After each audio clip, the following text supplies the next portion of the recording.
understanding Kabbalah and the flow of blessings. Yes, Kabbalah is more than an ancient wisdom. It is a roadmap for understanding the spiritual laws that govern the universe.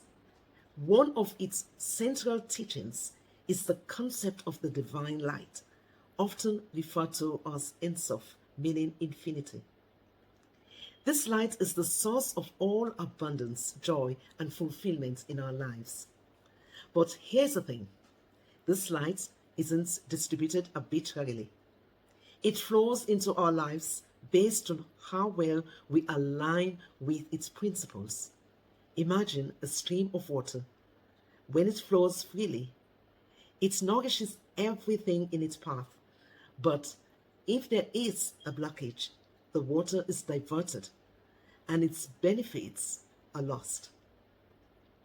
Similarly, our spiritual alignment determines whether we experience the fullness of blessings or feel disconnected from them. The primary cause of these blockages is egoism.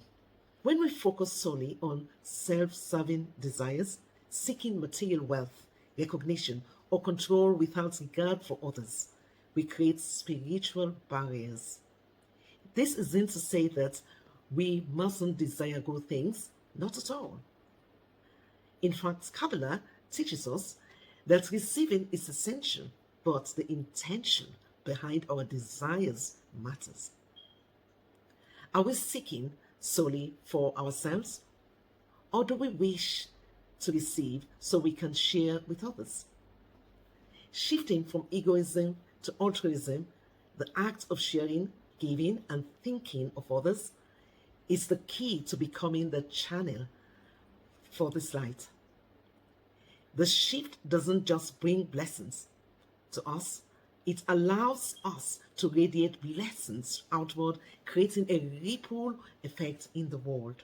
I remember so well when this was brought home to me. I was shocked because I came from a background where hard work was taught, and I was led to believe that all I need to do was to work very hard.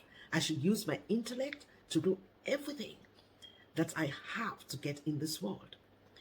And of course, I did so, not knowing that if I was just focusing on what my needs are and not thinking or lack the capacity to consider about the impact of my behavior on others, or to think about what they need and ensure that their needs are factored in my decision, then I will inadvertently hurt them and, of course, create blockage in my life. Egoism obviously has its place, but there has to come a point where we have to see it for what it is and shift from it. So by now you have got a glimpse into what it takes to create more blessings. In the book, Attaining the Worlds Beyond, it shares with us to bring more blessing into our lives, we must become a channel for that light for others, not just for ourselves. Let's take a short break.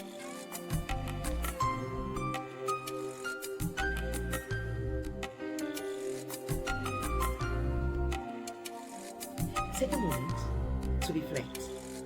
Where in your life might egoism be creating blockages? Where in your life are you blocked as a result of egoism? How can you shift your focus to include the benefits of others? I'm going to share a story with you. I remembered so well I had a significant challenge in my life at the time, and I spoke with someone in a faith-based organization, and the person listened attentively and recognized I was very overwhelmed by what was going on at the time.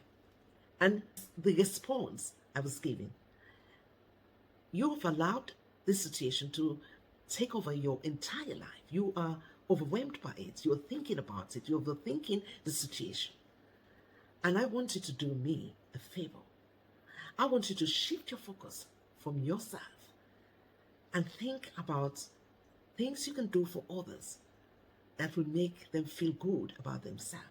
Just forget about all the doom story, the dooms feeling you are experiencing right now. Go to your neighbors and look for things that you can do for them. Sure enough, I listened because this is the person I respected. I went off to my neighbor. There was an elderly neighbor next door whose garden was in need of attention. I could see that the garden was very neglected, so I decided to go there and help them do their garden. I swept the front garden and tidied it up for them. I remembered the lady is called Madge. She opened the door and said, "God bless you, Sheila." And I left. I wouldn't want to tell you what happens next. Tremendous amount of shift happened in my life. I did not make the connection, in all honesty, at the time. Equally, I so remembered I used to work for Amnesty International years back. And I remembered I'd experienced what I called an unfair treatment. I have been bypassed for promotion, treated differently from another accountant. And I felt very, very hurt by it. But then I reflected, after trying all my ways to address the issue, none of which worked, by the way. I let it go. And then I began to apply for another job. I applied for 3 jobs. In fact, these were senior positions. I applied for 2 deputy finance director jobs and 1 finance manager's job at the time. I was a management accountant at the Amnesty International at this time. So both jobs were senior to management accountant. I was offered all 3 jobs. All 3 jobs offered me an interview and a position. There was I fighting for a lesser job. But just by focusing my attention and just leave everything and just get on doing nice things to people around me at the time, I helped people who needed help. I trained people. I just had all this blessing coming to my life. And I did not make the connection. So today, you know, blessings come into our life when we align ourselves with nature's law of love and kindness. Okay, let's now talk about how we can shift from egoism to altruism.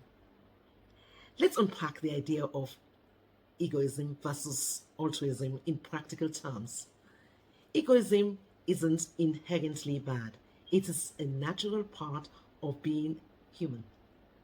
It drives us to fulfill basic needs and achieve goals and protect ourselves. However, when egoism becomes the sole driver of our actions, it isolates us and disconnects us from the source of light.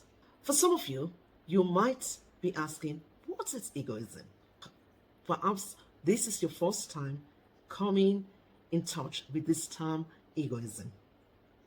Well, think about it this way.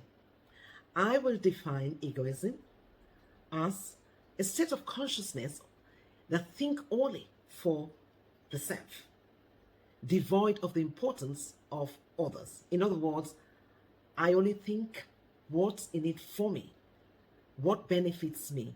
I process information only in terms of what benefits me. I never see the other side of how it hurts other people or how it impacts other people. In fact, when others express their desires, if I have no benefit in it, I discount it because it's nothing to do with me. So in other words, I am totally disconnected from others. I do not care about them. All I care about is what I need. Egoism is self-centered. It's selfish. It's greedy. And it's self-love at its extreme. It is a quality that is different from altruistic qualities. Egoism is anti-connection, anti-harmony, anti-love. Anything that will create a situation in which it has to think of others, it will run away from because it doesn't serve its needs. And because of that, it cannot receive for the benefit of others.